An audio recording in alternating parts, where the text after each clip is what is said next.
You like that? Fuck yeah. Did I Right say that? I off don't the know that. bat. Sure, sure. Why not? Who cares? I'm not bleeping this out anymore. Um, welcome to the Your Three Favorite Movies podcast, where I have my name is Michael Delara. I bring on guests and friends of mine to discuss their three favorite movies. It's my favorite conversation starter in terms of a question to ask strangers. And when they don't want to play along, it makes me know. Well, basically anything they say lets me know a lot about who they are. And tell the good people, Emily, who you are. I'm Emily Lau. And my three favorite movies that it took a while to pick out. Mikey's been really patient with me picking my three favorites because favorites are so hard and they always change. But the three movies we're going to talk about today, which I adore, are Call Me by Your Name, Mhm. The Devil Wears Prada, and Notting Hill.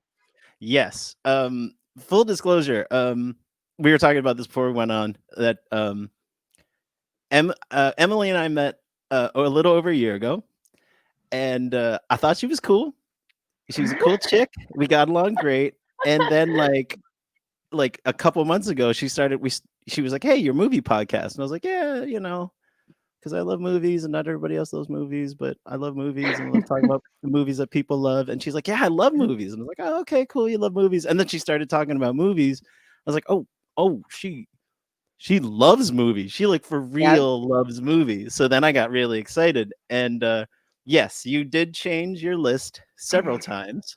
My favorite was when you put two movies you saw like that week as two of your top three. Yeah, well, because for that week, because we were talking about the difference between like the movies you can watch over and over again that you call your favorites, and then the movies that I guess are just the flavor of the week. I don't know. And yeah, anyways, so Well, this with is that, this is what we landed with. well, speaking of it landing on it, can we talk about the first one? Please, let's start. Okay. There are a few times. Well, and actually, one of the movies that you picked earlier, you like that? One of the movies, Mikey, yeah, this one of is the movies you picked amazing. earlier was Pride and Prejudice, Yes. which which has already been on before, so you picked something else. And the funny thing about Pride and Prejudice for me was that I was like, oh, okay, Pride and Prejudice, whatever, right? I'll just watch it. And then I watched it, and tears are flowing, and it's absolutely one of my favorite things I've ever seen. And it Yeah. immediately jumped into my like top 20 easily. Call Yeah. Me by Your Name immediately leapt into my top 15, maybe even top 10. Watched it, rented it, watched it as many times as I could in 48 hours. So, why do you love Call Me by Your Name? Well, first of all, I have the biggest crush on Timothy Chalamet. Right. That's probably a common belief, and that's probably why I'm so in favor of it. But he is an extremely talented actor. Oof. And the what I love about Call Me by Your Name is that it is a universal and timeless love story that is told from such a particular niche. Like a lot of people could look at this movie and be like, it's a celebration of LGBT in the 80s. But it's like it is love. It is love that we've all known. It's love and heartbreak that we've all experienced. And it doesn't matter the bodies that are in play. It's like I get what it is to be that, get what it is to be that person, get what it is to be in this situation. And it's like that's what I love about Call Me by Your Name. Yeah. The universality of the love story. Of two men falling in love and as an embodied woman, as a, I have a female body. I Yeah, have a you do. vagina. I Yep. do. I Right do. on. Well done. Yeah, just double checked. And, It's always but good it's to check. like, yeah, still have it. But I it's left it like in the when room. I left it in the, sometimes I do this. Sometimes you Yeah, forget. You're like, I'm the still same way. there. Yeah. Um, but it's like when you see this young boy and this like 20 something maybe 30ish year old grad student, like when they're being intimate, when they're kissing, when they're being together, I can put myself in the place of this character that's totally not me in this lifetime, but it's so relatable. And if we have time, I love how the director got them to form that bond.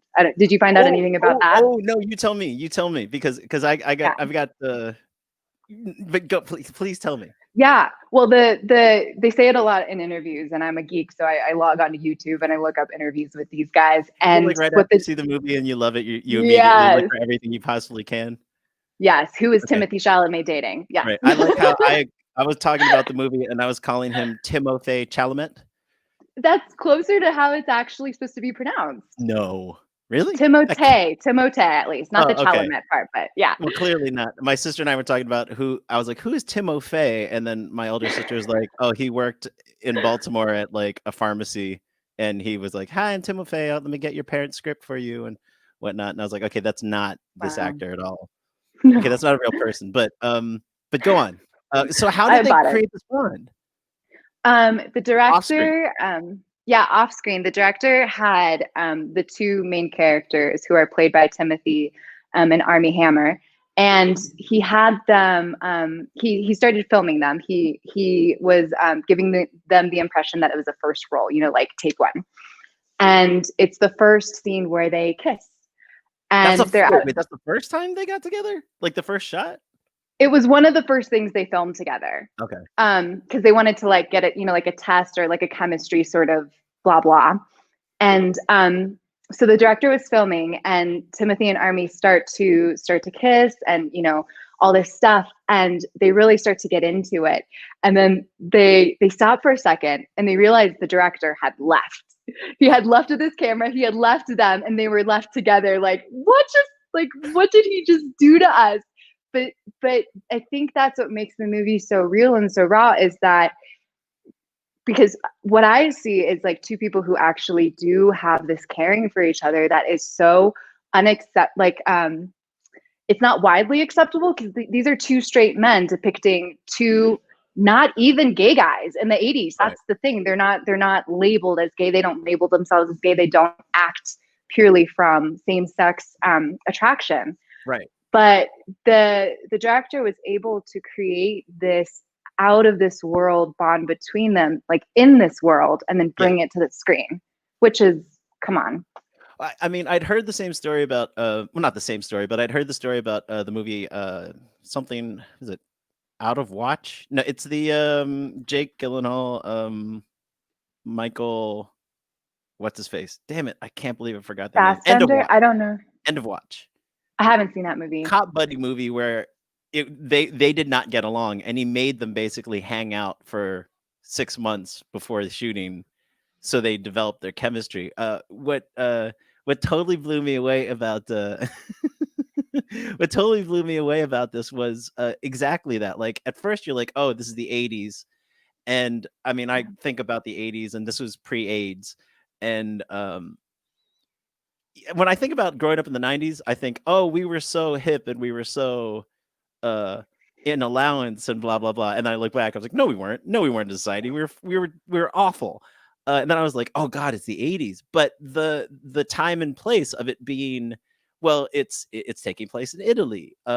This family, the like Armie Hammer's character is the American. He's the American, and Timothy's and Elio's family, they're a mix of everything. They're from America. He's American, but he's not. They're Jewish, but they're from Italy, and then they know French, and his dad's an archaeologist. And also the thing I loved about it, well, let me ask you, because there's so much I love about the movie. I love this tone of movie. Oh Like, gosh.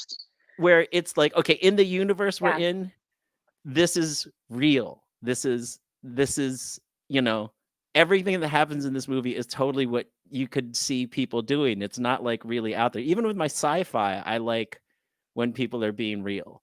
But in this one specifically, like the relationship, I mean, that's the speech at the end that his dad gives. Yeah. I mean, I Yep. feel like that you need to tape that and give it to everyone during their first heartbreak. Absolutely. And yeah, I don't want to give it away, but just the There are acknowledgement plenty of in spoilers. it. Yeah, yeah. You don't have to spoil anything, but this Hmm. is honestly one of the most beautiful movies I've ever seen, and that was one of those moments where you're like, Yeah. like there was, even though it was 83, there was zero taboo in, and the only person who had the taboo was oh yes, end of watch, Kathy. Sorry, I can see the Facebook comments. Thanks, Kathy. Yeah, she came up with End of Watch is the name of the movie. No, but the movie we're talking about is Call Me by Your Name. Um, anyway, but yeah, the only taboo was coming from Oliver. Like he kept saying, "I don't want to mess you up. I don't want to, I don't want you to be ashamed of anything." And Elio wasn't feeling the shame; he was just following his hormones, really. Um, Do you know what I mean? Like that was a really like it was almost like shame was a side character. Wow. I've never looked at it that way before, and I totally agree with you. I think the only shame that Elio felt, Timothy, the younger male character, was just about his sexuality. He didn't even think it was okay that he was, having sex, getting turned on, like Right. ejaculating, like because it, and no one made The it scene with the taboo, peach. especially yeah, the scene with the peach, the Like, oh god, infamous like I peach get off scene. and Yeah, man, and here's the funny thing. I was like, "Ooh, that peach looks delicious." And then the scene happened. And I was like, "Oh, I don't know if I want to eat that peach specifically in this moment, but I kind of do." But go ahead. Yes, I'm sorry. yeah. Did you just and the gift of having parents Oh, who, because his dad in his speech said, I myself have never experienced something like you and it's and Elio Oliver. and Oliver, like Yeah. you and Oliver had. I'm like But starting to tear up now just thinking about yeah, that the I mean, like, and him and his parents were so in love. But and he even said exactly. the reason why, like, because something always got in the way, and it was like me, I got in the way. And, like, Oh that was what the vibe I man. got. And then it's funny because Oh my gosh. I watched it the second time with my roommate, whom Hope, and when he goes, "Does mom know?" When Elio goes, "Does mom know?" There was a funny moment where we both went the first time we saw it, I was like, "I'm pretty sure she knows you've been hooking up with Oliver this whole time." I was like, "Oh, no, he's talking about the, like, does she know that you don't love her the way that I loved, Elliot?" I never had I never got that layer of it. Oh, Yeah. and then when he told him no, I was like the amount of male vulnerability in that movie, Yes. Yeah. yeah, Because sorry, just interjection, because it illustrates the vulnerability of a person with themselves. yeah. Like, because that's what I see with Elio. It's call me by your name. Elio, I'll call you Oliver. Oliver, I'll call you Elio. Because with men and men, and that's the thing, when they have their love scene, it's so different than when they have their scenes with the women. Like he hooks up, he loses his virginity to a girl. And with men and women, there's this like weird, like, was it okay with you? Why are you laughing? Like da da da da. It's like there's this Even though it was different sweet and kind, dynamic. yeah, the dynamic was Absolutely. completely different. Absolute. It's just a different level of presence and vulnerability. And not that that has to be concrete or anything, but it's And illustrated so well. and it's and Yeah. it and what I got out of it was the aspect of it had 0 to do with the bodies that you're putting together. It was absolutely these 2 people, these 2 beings that, Mm, like, how could you not find from each one of their points of view, how could you not find the other one unbelievably desirable? They were irresistible to each other. I mean, as characters, I'm watching Elio, like, transcribe music and then play the piano, like, oh, this is how yeah. this guy would play, and then he plays it beautifully, and I was like, oh boy, he can Yes. play, like, oh Timothy no. actually plays the piano. And then when yeah, I know, and I was like, well, I was like, you dick, you're good at everything, this is Yep. amazing. Yep. uh and then when Elliot was going off about or when Elliot was holding the the arm of the statue that they pulled out from the lake, and Hmm. you saw his like they did such a good job of showing the excitement and joy the dad had for archaeology that Uh-huh. and that Elliot had too, and when he's holding it, you saw Yeah. it in his face. So like both of them had this genuine thing that was like, how could you not want this to happen? And how the parent, yeah, just everything. Okay, so let me ask you: Mhm. were there moments, or was there like what were the character traits that you or characters that you related to most? Characters that I related to most. Well, like I said, it's so universal. You could be any given character at any Right. time. You could So be the aloof. Yeah. which moments Um, like stuck out to you in terms of like really, oh man. yeah. Getting real vulnerable here with me. First, there's one scene I want to go back to, so I'm going to put a pin in that scene because it's amazing. But for me, the girl who is so in love with Elio, Timothy's character, and she's there for him. They're obviously friends. They obviously have a history. And I don't know if she's privy to his attraction to Oliver, but her whole attitude after they start having sex, after he's showing her all this affection, she's like, "Am I your girl?" And I think Hesitates. at what, yes, and he never gives her an answer, but it doesn't stop her from caring for him. And it that I mean, who had, well, I'll speak for me. It's like, of course you've had those experiences where you're just like, because he does show her such caring and kindness and affection. So why wouldn't she think that? Why wouldn't it just fall into that category of we're an item now? And especially after they've been in the public eye, it's like, of course, like Or you've thing. showed me off to so and so. But his heart belonged to Oliver, Yeah, and I think she even if no one knew it. well, Yeah. I had a feeling because again, like, remember when they were dancing on the dance floor, and Yep. Yes, you are and correct. and Yes. everyone was watch and like, it's a small town. Yeah. I was laughing like, "Oh, this is super old school," where you can just bike up to an old woman who's picking peas and be like, "Can I get a glass of water?" And she'll put down her peas and go and get you water, like old school. Um, I love that sense of community that everyone was living together. So part of me Mhm. was like, how could you not know? Like they just disappeared. He comes back. He's devastated. And that scene, oh, Oh. when he calls his mom to pick him up, I mean, it was full force weeping. Mom, can you come and get me? It was like, oh, Mhm.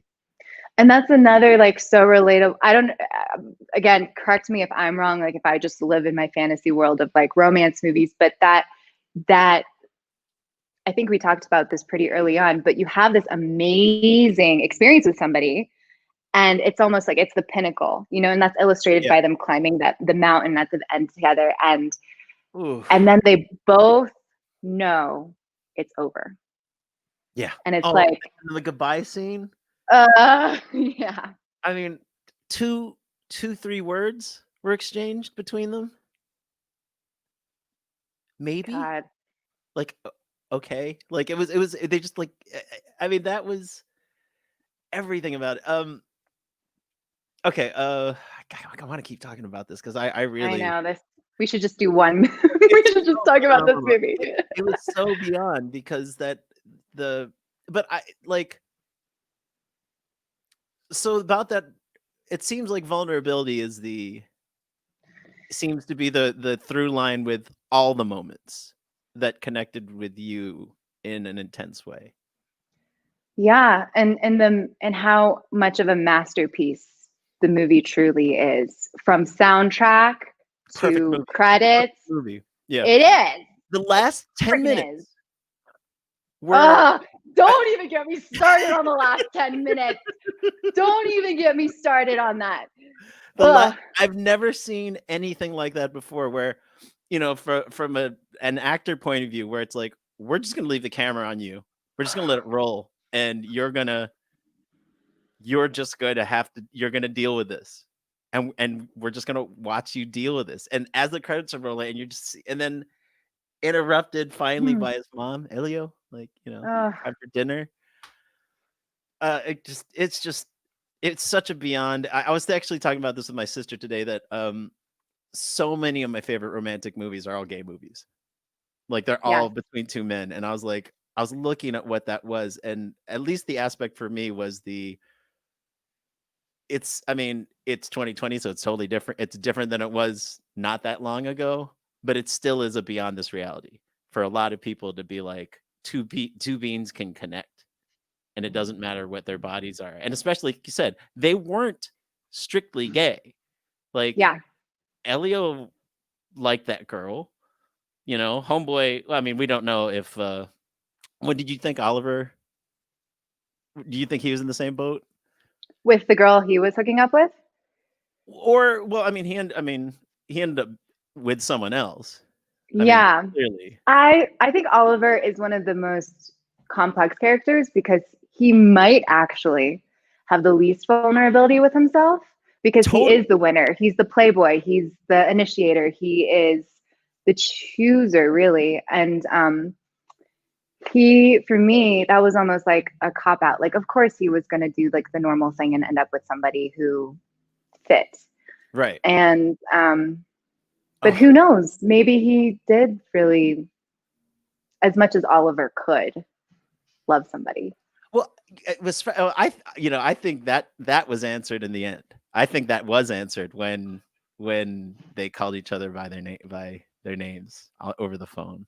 Oh yeah, And fuck. there, like when I heard that, I was like, oh, like at least Ellie, there is a sense of like not only is Elio free to be himself, but that talk from his dad that like do not cut yourself off, do not push Yes, away the hurt because there's less of you yes. there's less of you Oh, to offer every time you fall. Okay. It's oh, so good. It's Mikey, so good. Like it's a legit Mikey. top 15 in my life now. I might have to rearrange it to find out Wow. where it Can you sits. say that again though? Because that's the ticket. That's the golden ticket to all of this is because I watch a movie like this and you're like, okay, cool. You kind of get the formula for maybe I won't choose this because, it ends in heartbreak. But if you do cut yourself off from these experiences, you get less of yourself every time. Yeah. There's less of you to offer Oh my each time. And God. then he says, and then there, and he's like, one of the lines was, I immediately was like, okay, new monologue to memorize because this is now in my age thing, where he says like, in this lifetime, you're given this body and this heart, and he's like, and at some point, your heart isn't. I forgot what he says about your heart, but he's like, but then no one wants to even look at your body, and it was this Mm-hmm. like like I Mm-hmm. know you hurt right now, but don't cut that off because that also cuts off the joy. And oh, it's so good. I also feel inspired to say what else is possible with all of this in Yeah, relationship with your body, with vulnerability, with everything that's been presented in this movie so beautifully with vulnerability. Like what else do we have access to because it of an artistic masterpiece like this? yeah, and one of the reasons why this movie jumped out at me, why I was so excited, was that my favorite movie channel on YouTube, it's called Cinefix, and they make these really brilliant, funny, entertaining, incredibly insightful movie lists, like top 10. Like they did a thing, they got a bunch of shit because they put the top 10 westerns of all time, and they put Star Wars number one, and a bunch of people got mad. I thought, and they were right. Like they're absolutely right. It's just a western in space. Sorry, I'm a Star Trek guy. That's great. That's amazing. Y'all can, I know they're much Star. We get it. Wars are Trek. I'm a Trek.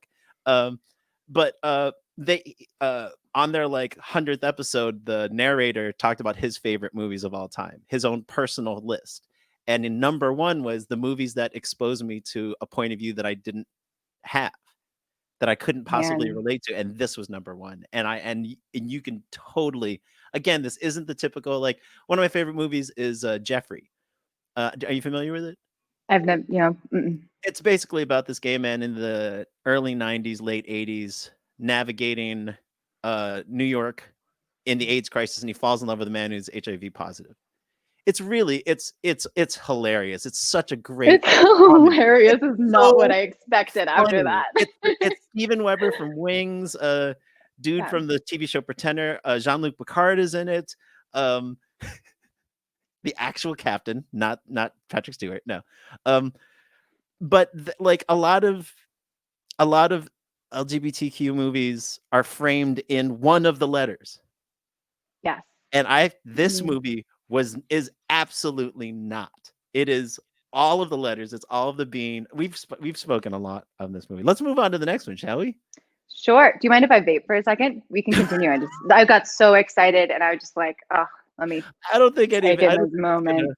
So, which one do you want to talk about next? Because I just saw one of them, and the other one I've seen like 100 times. Whichever one. All right, then let's talk about this one because I just saw it. Why do you love? Why is this one of your 3 favorite movies? Why is Devil Wears Prada one of your 3 favorite movies? Because I could watch it over and over again, and I have for like a decade, and I still, even though it's let's see, it is a storyline driven by trauma and drama and lack of choice, but that's kind of what makes it awesome. Is you get to see, even though this person is gaining accolades, success, blah blah blah, you know, all the things we're Which supposed to person, desire in life. Miranda or Anne Mm, Hathaway? Anne Hathaway's Yeah, character, Andy, yeah, Andy. Andrea, yeah, Andrea. Do do do. Let me. The reason I love it is because it's hilarious. It's Yes, it's hilarious, super funny. And accurate. Caddy is all get up. Yes, exactly. The cerulean belt scene. Who doesn't know the cerulean belt scene? That is Like, that is so. Here's my favorite. The one piece of trivia that I've stumbled upon was Meryl Streep talking about how she created that character, and ugh, she basically said she did a Clint Eastwood impression that's hilarious. I because didn't know that. when she Yeah. worked with Clint Eastwood or talking to him was like, wait, he is so intimidating, he is so fierce, but it's scarier when it's down here, when it's like I don't have to raise my voice to be terrified, and that's the Oh, most terrifying. I mean, they'd yep. that's I'm gonna say top 10 character introductions ever of Miranda, with everyone running Yeah. out of her way as she enters Yes. the building and everyone freaking out and like getting themselves ready. Gird your loins. It's and then Yes. Emily Blunt, which I was like, I Uh, had to keep looking to be like, oh my god, that's Emily Blunt. John Krasinski fell in love with her because of that movie. I might have paraphrased that, but generally speaking, it's like that's, you know, she's hilarious. And the, And so vulnerable and yeah. like angry and yeah, her character is so much more depth. Bitchy. And then when she Ugh. finds out, I love it when she's in the hospital and it just You starts don't bleeding. deserve, you eat carbs for God's sake. So Yeah. did you relate to Andy? Was that the character you related to Uh, the most? I grew up wanting to be Andy, really. And You're I really did Miranda? work instead of being Miranda. 'Cause Well, no, that position has already been taken in my life, and I'll let you guess who that is. But if I can jump forward to the scene please. with Miranda, with We jump around as much as you want. awesome, the scene where she just got told by her husband that he's not coming to Paris to dine with them at like the big event, She doesn't have the and makeup on. yeah, that was Meryl Streep's idea, was to go makeupless for that scene. Ugh. Oh, really? Because that was when that scene started and the camera cut to her. Yep. And you know and Anne Hathaway was like, oh, you know, was surprised by her being in the room, and you could tell everything was different. And that was like, oh, this is Mm. Meryl Streep's, you know, this is the Oscar scene in the movie for her, where she opens the window, she cracks the window vulnerability, Ugh, and then slams it shut. Like in brilliantly. breathe in 2 breaths. She breathes it in, does, and then bang it back down. We can cancel everything. Why? It was like, ooh, Yeah. ooh, and you can Why see would we do that? why would we do that? And then Anne Hathaway, that look in her face of like the first time it really clicks. Like, oh, that's terrifying. Like, this is the person to a degree. Do you think it was this is the person I'm turning into, or did she realize that yet? I think, did she realize it yet? I think that's when she, I think at that moment she was just shocked for Miranda because she was so there for her. I think it wasn't until she chose to leave in that final limousine scene that she was like, that's when it, That's who I'm and that's turning. actually how quick it was for her to choose and Yeah, how immediately she chose yeah. Just got and out of how the it, car and turned around. yeah. Yep. Throw away your phone, Yep. which I loved in 2006. You could throw away your phone as a symbolic gesture, but then you're like, how the fuck am I gonna get a? Am I gonna get an Uber to the The airport and book my tickets? BlackBerry. With Yeah. my Gary. Dee-dee-dee-dee-dee. It looked like a controller for a video game. It was so huge. Yes. Um, what were the character like? Were there character traits? Were there things like what connected you Mm, aside from it being super funny? Because the funny is key, but what is it about the way the character like? Were there characters? Were there the moments, the characters that connect to you so personally that you do want to see it over and over, that you can watch it 1,000 times, that you've memorized all the lines? can we talk about Stanley Tucci's character? Ugh. Yes. Yes.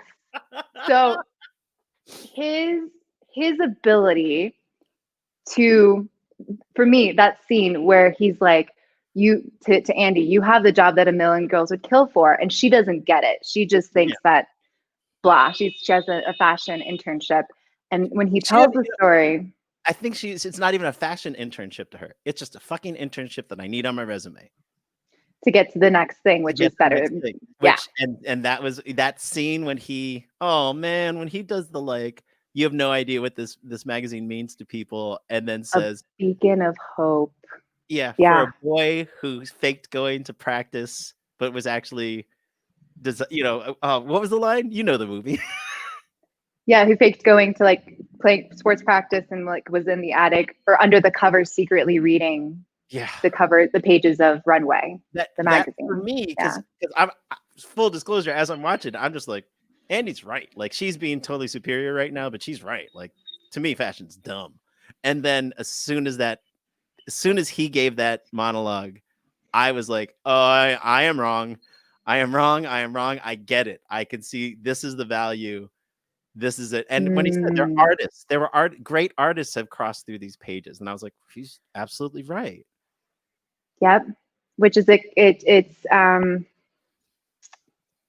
is accentuated. It's really made clear in the scene with the cerulean belt. It's like you to Miranda says to Andy, you think you're making choices that are free from the things that the people in this room have chosen for you. Like the people in this room have handpicked what you think is just a throwaway choice. Like I'm gonna buy this ugly sweater. And it gives you the whole history of like, for not to make it too dramatic, but it's like what drives the world, like this entire industry, this entire art form. So many people don't realize that their lives are led by these people. And as Mhm. vapid and as cruel and ruthless as they may be, they're where they are because of sacrifices they've made, choices they've made, and what they're willing to be. Okay, so let me ask you this question Yeah. because, like, I texted you Yep. last night. Full disclosure to anyone who might be watching. When I was watching it, it was the scenes where I could not talk about like I am allergic in movies when there's like a a character who has an ambition and they're going after the ambition and they start losing their friends because they're changing and they're having the success. Uh, Yeah. for instance, the boyfriend being all mad, like, Not eh, that anybody could relate in real life. yeah. Oh, you're being successful and you're all changing. Yeah. And it made me mad when he's like, I became the sous chef at the Oak Room in Boston. It's like, yeah, but if you had become, not that what's his face is a monster, but like if Thomas Keller was like, oh, I need you to be my right hand man at the French Laundry or at Per Se in New York. Like if can't remember Dave Chang, if Dave Chang was like, I need you to be my guy here in New York, he would be just as Miranda is to Adrian, what's his face, and he would just Mm-hmm. take it. But because it's to his significant other, and like, oh, your friends are all, you're losing all your friends and da da da. And I'm just like, and I'm watching it just like, okay, eventually she had to choose, but I get really mad when it's like, look, there's this thing that you want to do and it's gonna cost. It Well, can and cost. that's why the unique spotlight on the fashion industry in particular is so cool. Cause I'm sure you could apply it to cooking, being a chef, you could apply it to being an artist, as one of her other friends is. But the fashion industry is so powerful, notoriously known for being vapid Yeah, and, just like ridiculous yeah, and like that's the thing. It's like, does it have value? Do we value it? Should we value it? Right. Is it inherently valuable? Like, there is no, just like any art, there is no concrete answer. It's just for one reason or another, we have made it valuable. We Yeah. do value it. And what are you gonna, like, who are you gonna be in the pond? Ooh.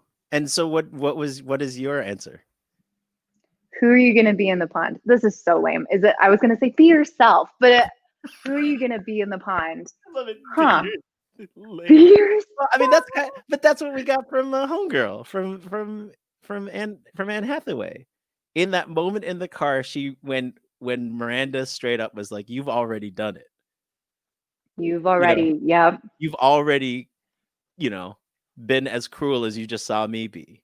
And I love how Anne Hathaway the whole time was like, "I didn't have a choice. I didn't have a choice." And to have Miranda straight up like, "You had a choice and you chose Yep. that." Um, yeah, and then she realized, "Oh, wait, that's actually Mm. who I don't want to be." But then she was herself. Mm. Like, then she did the type of reporting she wanted to do. I like how right after I told you how much I like The Mentalist, of course, he turns out to be a douche. Oh, you hadn't seen that yet. No, Yeah. I was just like, "Come on, why wouldn't you hook up with that dude? At least just hook up, enjoy it." And she did.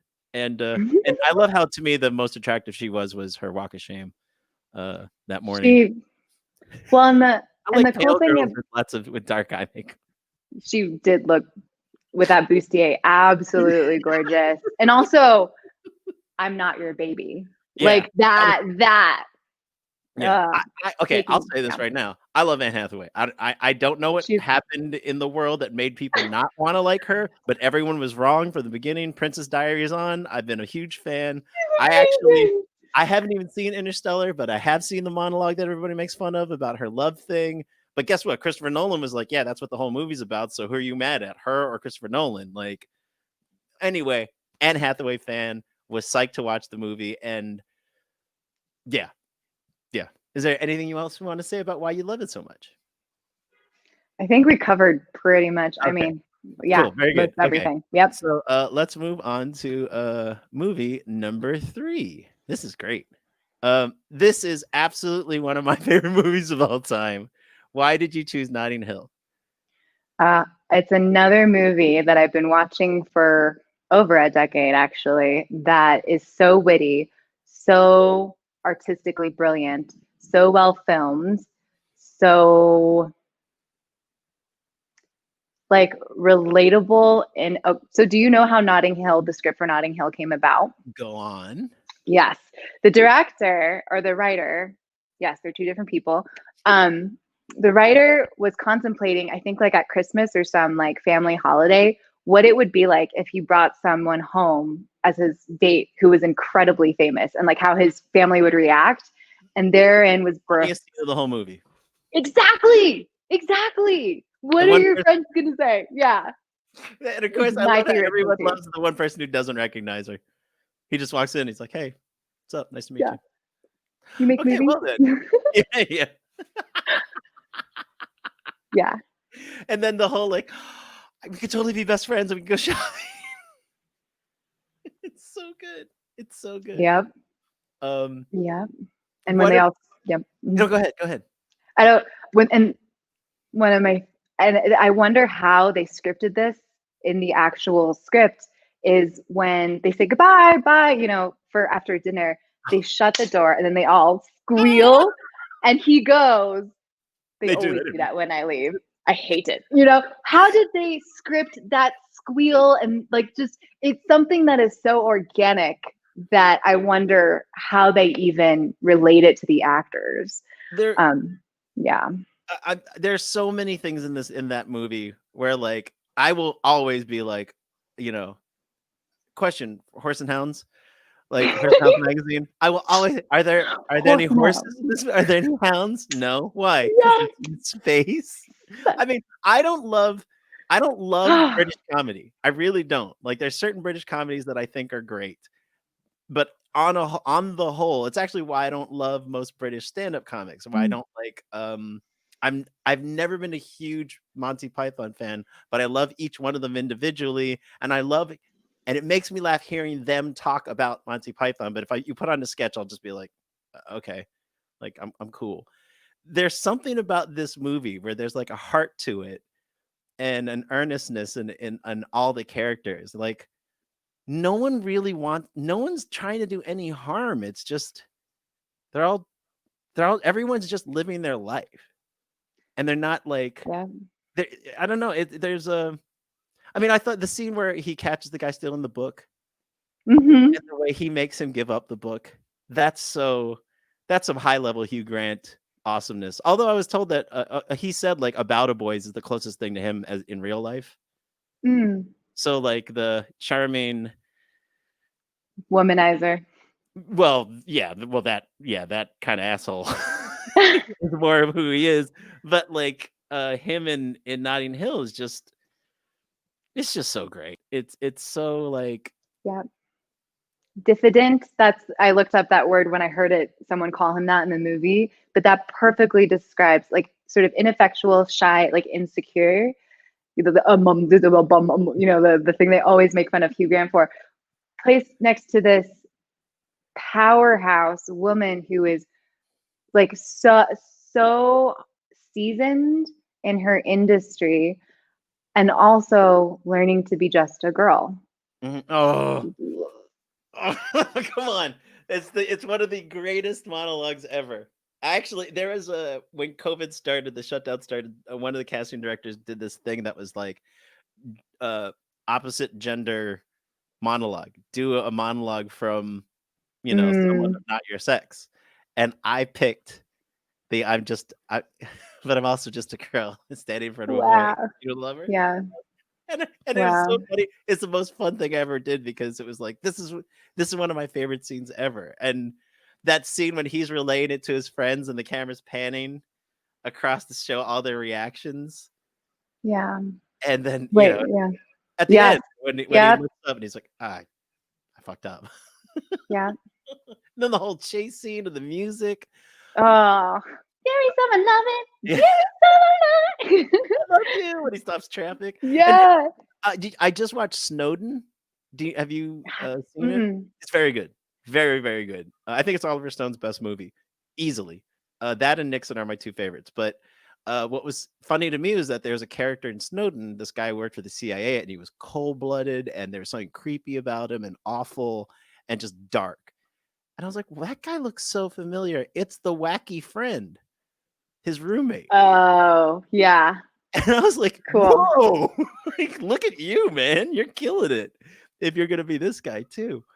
Um, is there anything else about this movie that you super connect to? Hmm. I think the thing you said about just the lines and the way that they're delivered, like I thought the real low point was the peaches soaked in honey. Like the way that they literally just sort of like these words tumble out of them and aren't just these scripted, I'm a pretty girl, like it's so it's so easy to adore and enjoy like this, yeah, this World? script. Yes, this world. Sorry, my brain's going. I'm like, like It's okay. You just had running to out of go, words. son. One, It's each of these movies could be a whole podcast. That's the thing. They're right, so rich. right. Well, Yeah. I guess the thing that I'm trying to get to is if you without naming each of the movies and without going into the technical aspects of it. Like, I mean, obviously, because it's fun. I mean, I love talking about that part of the movie of movies. But what it is like in terms of the story that brings you back and to each one of these. Like, is there a through line? Is there something stands out with each one of these three? I think we kind of said it for each one, but vulnerability. And it's not like vulnerability in all of its facets, like the vulnerability of intense joy, of intense like insecurity, of just all of it. Like and they're all so enjoyable. Like I don't really like movies where I have to like grit my teeth and get through it. Like there are amazing movies out there, but I don't, want to watch someone get curb stomped like a la American History X. But it's just like these Great amazing movie. movies. But Yeah. step away or walk out of the room when I know it's coming. Yeah. Or Shawshank Redemption. Yeah. Certain Flawless. parts of that I can walk away from. Yeah, exactly. But these movies I could put on at any time and just like really enjoy them for the masterpieces in my point of view that they are. Yeah. So Well, they are. Each one of these yeah. are perfect. They're perfect movies. They really are. Yeah. Like my best friend and I in high school, we laughed because we were these two dudes who played sports, but like we it wasn't even secretly. We would just go see every romantic comedy that would come out, and we still get excited for romantic comedies. I don't think Devil Wears Prada is a romantic comedy. It has elements of romance, but that it has more to do with a young woman's it's not really coming of age either, but just more of like who she is and what she's about. Oh, got Yeah. it. Marco. Another Marco. Yes, Marco. Marco. Episode 2 has officially not actually. This is episode 5. I'm going to put out all the other ones, but I wanted to. Marco is a filmmaker we're friends with, who is pretty extraordinary. Incredible. Yeah, Incredibly talented. yeah. I mean, it's so funny. They did you see the thing they just put out? Which one? Uh, The what is what does the holidays mean to me thing? yeah. Yeah. Um, Yes. because Hope's in it, and she taped it, and like that thing was put together like that. So kudos to you, my man. So we've reached the point in the podcast where I kind of turn it back on the guest. Mhm. Um, the reason I ask about what are your 3 favorite movies to anybody is because it tells me it tells me everything about the person I'm talking to without them knowing they're talking about themselves.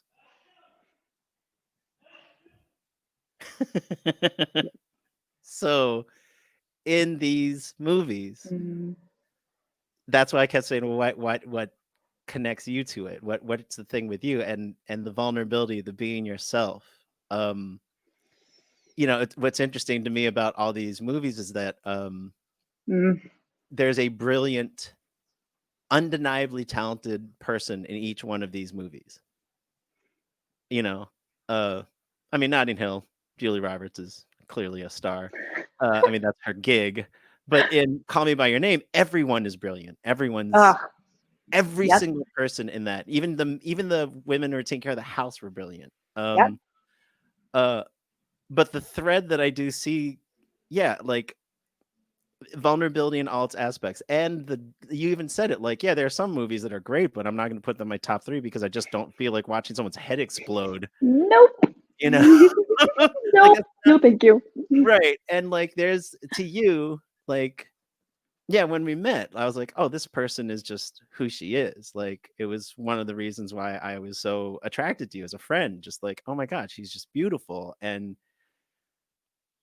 what's been really great in the last year is watching you move to the space of like, yeah, I am. And Mm, it's thanks. kind of cool. Like it actually that's one of the things that hit me last night because I was like, I know I texted you and you're probably asleep, but when I was watching Devil Wears Prada, when Andy um Mm, yeah, when Andy gets it was basically from the moment of the interview on. I mean, talking to the boyfriend, I was kind of like, yeah, we could make it work. I was like, dude, now you're going away for your gig, and you're like, yeah, that whole thing was too he messy said for me. he said they might have bread in Pittsburgh or whatever, Yeah, Pennsylvania, whatever his line was. or So there was Boston, still a little room, but it was definitely somewhere like, over yeah, here on the map. Yeah, happy ending for them. Mhm. hint of a happy ending of like we can make this work, and I was just kind of Yeah. like, or you could, find someone who completely supports you and doesn't judge you. But anyway, and after that moment when he had the interview, when she had the job interview, and then she called Emily Blunt, and then she saw Miranda across the street. Well, we're just sorry. I feel the need to defend him for just a Okay, moment. Like, okay, I please. do appreciate. Well, I guess that's not really allowance then. He just kept pointing out where she wasn't choosing, but that wasn't, again, yeah. So got clarity on that for myself. Continue. I mean, again, like there are very few movies out there that are actually going to be, Yeah. especially in a movie, in a Hollywood movie starring Yep. Meryl Streep and Anne Hathaway and and Adrian Grenier couldn't have been hotter in the universe, in Hollywood at that point. Um, you weren't going to have an extraordinarily different point of view of romance. And that was early 2000s, I think. Yeah, So 2006. So it's mid. amazing to, yeah, yeah. Yeah.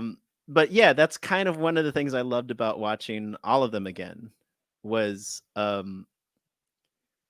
yeah, the again, the vulnerability they showed and the joy. And that was kind of the thing was like how you said, like when I think of you as a friend, it's not, I do think of joy. I think of like of yeah, someone who Hmm.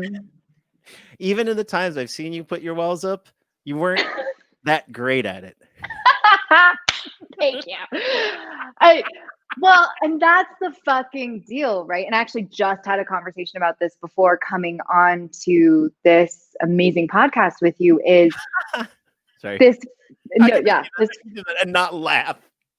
I know. It's the Laugh. fight between the strong independent woman, the shy insecure girl who desires love but doesn't know if she deserves it or even has it for herself, and then who desires so badly to be accepted, acknowledged, successful, finding her way to herself. And like, I know I'm talking like about myself in the third person, but like acknowledging, Oh, being yeah, and willing we to are talking about these acknowledge, movies. yeah, like, And because you are talking about you. yes, exactly. And it's just, okay, first of all, universe consciousness, thank you. And yeah, fuck, man, if we all acknowledged ourselves, I'll talk about it. If I acknowledge myself, like, how much greater would the world fucking be? Yeah. And also, and I gotta point this out. How much greater is the world now that you've acknowledged what you've had in the time I've known you? Like, I'm not Yeah. even looking at what more, because there is more, Yep. obviously, because you're one of the most relentless people I know when it comes to this. But Yeah. for reals, like, watching you change from the person I met to the person you are now and the person you are demanding of yourself to be, Mm. it's made my life a lot better. It's made me happier that there's someone like you walking on the planet. Um, I mean, to a degree, you're a lot like, I mean, you're very much like, yeah, Notting Hill. How could you not see Notting Hill? But like, and Devil Wears Prada. There are tons of people who've seen that movie. But Call Me by Your Name, that was like meeting you. That's like knowing you. Like knowing this movie exists is like knowing you. It's amazing.